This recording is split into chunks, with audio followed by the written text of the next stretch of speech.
আপনি আল্লাহরে বলবেন, আল্লাহ, আল্লাহ গো, আল্লাহ গো,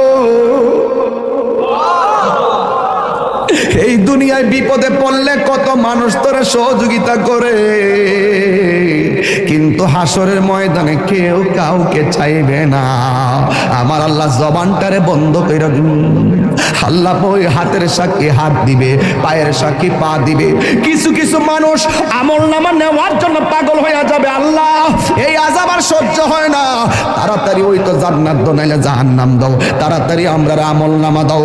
আল্লাহ বলবে, ও ফেরেশতা, এ যখন তাড়াতাড়ি করে তার হাতটারে পেটের ভিতরে ঢুকাই দে। এবার বাম হাতটার পেটের ভিতরে ঢুকাইয়া এই হাতটারে পিছন দিক দিয়ে বাইর করবে।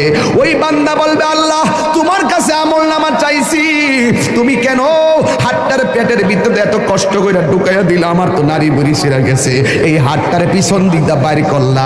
আল্লাহ বলবে, তুই না আমলনামা চাইছস, তাহলে পিছন দিক দিয়ে তাকায়া দেখ। এবার ডাক দিয়ে বলবে, আল্লাহ, আমি তো তাকাইতাম পারি না, পিছনে কি দিছো আমি তো দেখি না।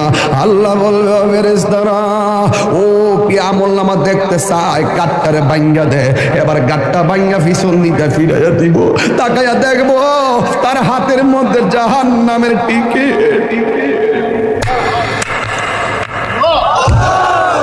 হায় রে, অনেক মানুষ আল্লাহর কাছে হাসরের মাঠে পানি চাইব, আল্লাহরে কইব, আল্লাহ, পানি পান করমু, পানি। আল্লাহ বলবে, নাফরমানদের জন্য জাহান্নামের নিচ থেকে পুষ তুল, পুষ তুইলা দে পানি পান করার জন্য।